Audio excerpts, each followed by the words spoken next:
Bishop War College Issue 1 is a comic focus around the Captain Commander's attempt to train new mutants to well prepare them for future troubles. 4. Bishop recently proposed a training program, War Games for younger mutants to sharpen their offensive and defensive capabilities. It's supposed to be an exercise, a safe space to try to forge new connections. But the war is about to get real. So with that said, this issue opens with a data page from Moonstar to Magic speaking about a certain instructor's methods, suggesting that maybe, just maybe he is going too far with his level of intensity towards his new recruits.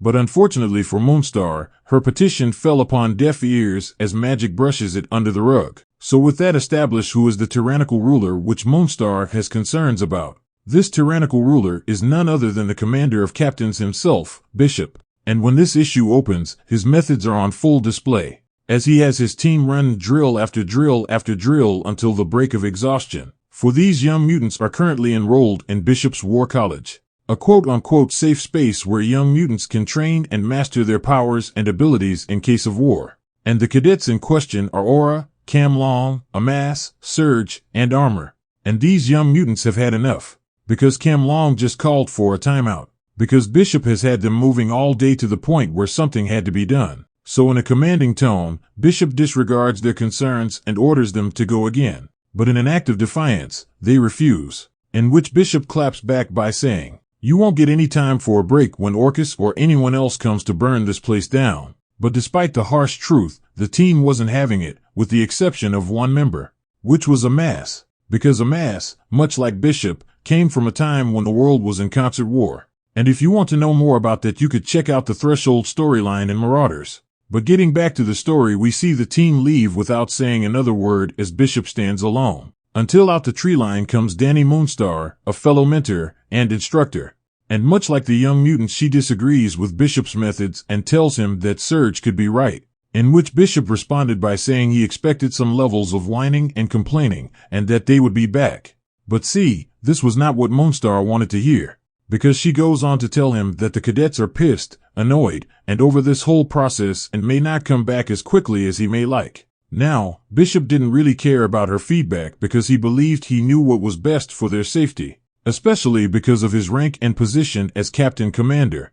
But little did he know Moonstar wasn't scared of his title, because behind his back she had a few private meetings of her own with other captains. And they were in agreement that Bishop had this team long enough, and he had pushed them far enough. So as a consequence, they granted him just one more day with them before they moved on. Now, this wasn't what Bishop wanted to hear, because in a fit of rage, his eyes began to glow a vibrant pink as he manifested his mutant ability. So with tension rising, he yelled out that she had no right to do any of this behind his back. But to his shock, Moonstar wasn't having it and replied by saying that she wasn't going to be bullied by him. Now this caught Bishop completely off guard, because this really forced him to do a little bit of self-reflecting. Because this is hard for him to accept, because he came from a time when mutants were hunted and they had to fight for their survival. So after Moonstar left, he sat alone reflecting on how to best manage his time before leaving himself. And that's when we get a surprising revelation, because in the shadows the Von Strucker twins were laying in wait, for Andrea and Andreas Von Stucker have made it to the island of Krakoa and they weren't alone. So following that,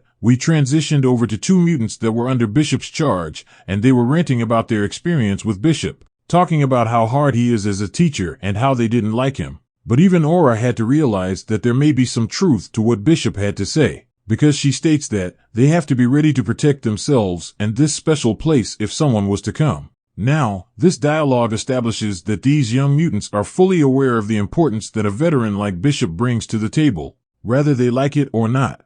And with those words, Anra and Cam Long began to share a passionate kiss. So following that, we skip over to the Green Lagoon bar, where we see Armor and Amass having a conversation about the day prior events, and how everything would eventually blow over and everyone would be good. So with a race against the clock, we jump over to Bishop talking to Tempo. And the purpose of this meeting was for Bishop to ask his friend Tempo for a favor. Not just any favor, but a favor that only she could pull off. Now at first, she was against it, but the more he spoke and explained, the more she was interested. So with Tempo officially on board, she let it be known that she never tried anything like this before. So because of that, she has no idea how long she could hold it for. Now, as of right now, we have no idea what he asked of her, but there is one thing we could be sure about. And that is, it could be something that pushes the boundaries of the War College.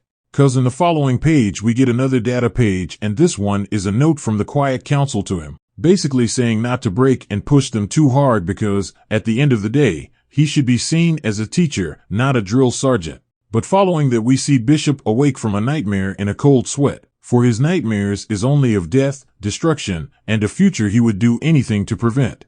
So unable to sleep, he makes his way to the beach for his final day of training for this class. And the way he opens it is by giving them his background and reasoning for being strict by saying that he came from a future where mutants are hunted, murdered, and exterminated. And that being a mutant was a constant fight. And that he came here to keep that from happening. So if he comes off as too harsh or too pushy, it's only because he wants them to live. So with the help of his motivational speech, the team was now on board to give him another try. Now, that's what brings us to the caves of Krakoa. For the roots of this mighty island extends like a massive maze, filled with twists and turns as it reaches all the way to the ocean floor where there is only stone and magma. Now the reason why they are there is very sly on Bishop's part, because down there they are away from the gaze of the other war captains. Thus it allows him the opportunity to train as he sees fit, which he wastes no time in doing so, because out of nowhere Wrongside bust on the scene, sneak attacking the cadets. And just like that, the fight was on, because Bishop explains that you will not always get a warning before a battle. And just to sweeten the training experience, Heather Tucker aka Tempo arrives on the scene as well with her power of Kronkintic powers. And wasting no time at all, she creates a field around everyone where time basically means nothing on the inside.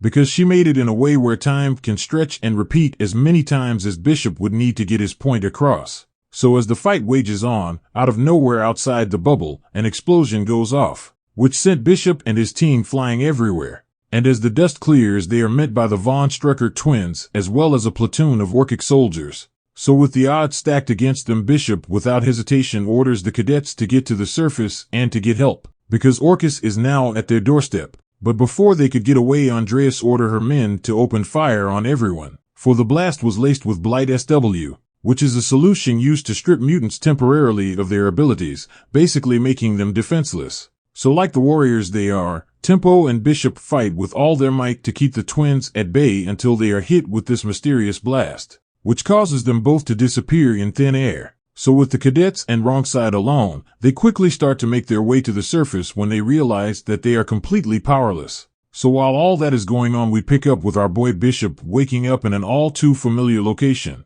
Xavier's School for Gifted Youngsters. But only this version of the school is run by a black X-Men lineup. For Cyclops and Jean Grey are now African Americans.